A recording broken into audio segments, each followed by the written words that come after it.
G'day everyone and welcome back to the channel. Today we're doing the putting in my maker's mark onto the knife. You can see here that's my maker's mark, which also happens to be my channel icon. Now what I use for it is I use an electrolysis method. So we have basically salt water, which is just purely water with table salt added to it. Simple as that. I use for a power supply. It is a lab power supply. Just pick it up at the electronics store. I've also used a car battery. I've used a 9-volt battery, and I've used a 6-volt battery for a large sort of torch. All of those will work. Having this means I get the power at the flick of a switch, which makes it a lot easier. I've made up this marking tool, which is basically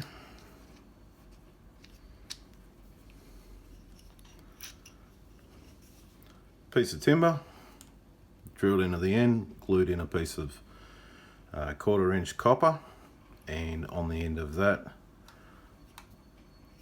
I've ran a die around it and put a thread on it. So the bottom one, the hole's large enough so it just fits over it, and then on the top one I've used the thread and just cut through the copper with the thread, so that just threads down on there. I've seen other methods where you use a cotton bud. I've used that method. It works. It's just a little slow for me. I like to be able to just put a stamp straight over the top. Now, all I use is just a cheap makeup removal pad. So we just put just a little bit of salt water on that. Wring it out because I don't want it soaking wet. I don't want the water oozing everywhere.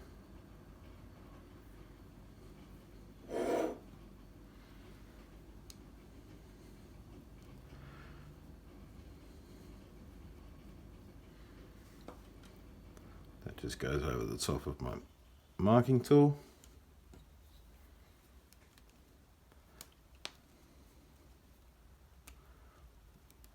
Pull it flat, and an elastic band to hold it in place.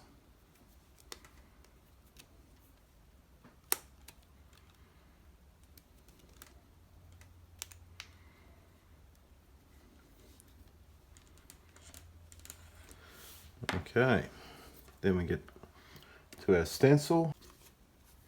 Okay guys, just a quick bit of information about the stencils that I'm coming back in with, because I just had a chat with the people who done my design and also the guy I got the stencils off.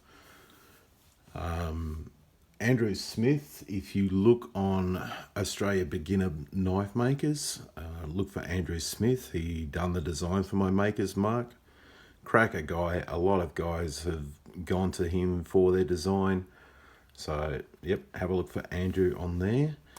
And Darwin is the guy who has made my stencils. He does batches every 3 to 4 months, depends when he gets an order to fill.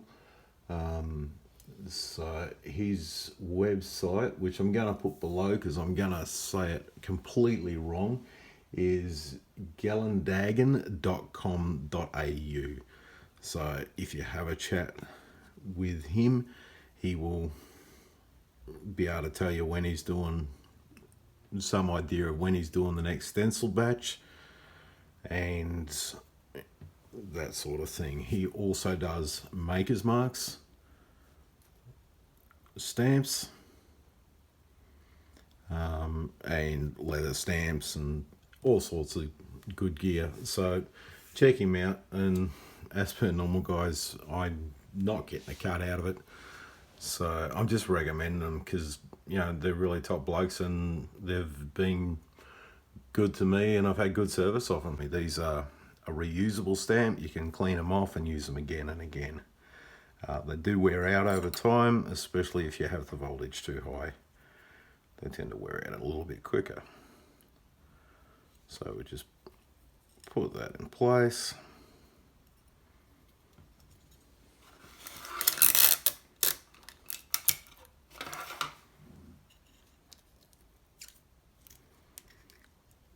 A little bit of tape to hold it there. Make sure the mark's where I want it. Okay. Now I clip the positive to the blade, and the negative is on the marker. Let's just turn that on.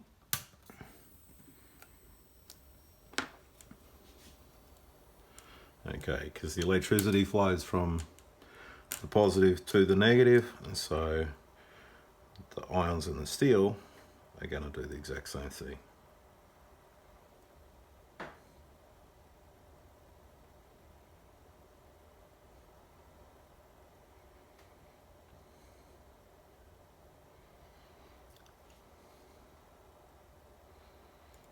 we're just putting the marker on there.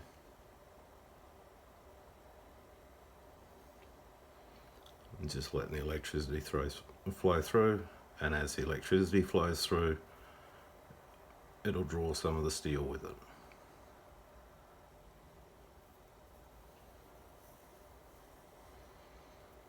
It's a nice simple way to put a detailed mark on.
And there we are, mark all etched in. Let me just scrub that off and I will show you. Okay, and there's the finished product. You can see, nice clear mark on it. I don't want to grind too much on this. Once it's in, that's why we only go to the polish stage.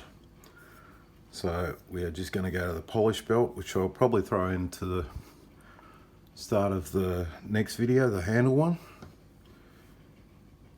So there we go, that is that one ready to go to handle stage.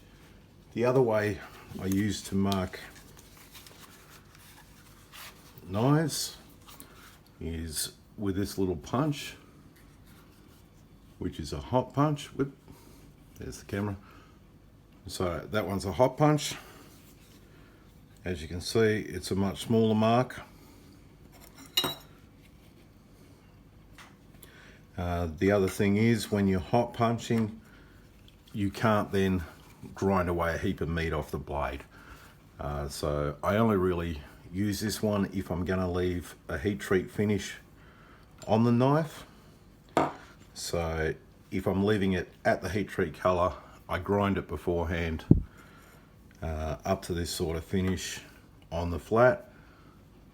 I'll grind it there, then I'll hot punch it, then I'll heat treat it, and at some stage we'll show that in a video. Alright, thank you very much for watching. Please hit the like button, let YouTube know that, hey, you like these videos, and that way they will show them to more people. Hit the subscribe button, because all channels could do with a couple extra subscribers, and hit the bell icon. That way you get notified when I put more videos out, and you get notified about the continuation of the series. Our next video, like I said, is going to be the handle video.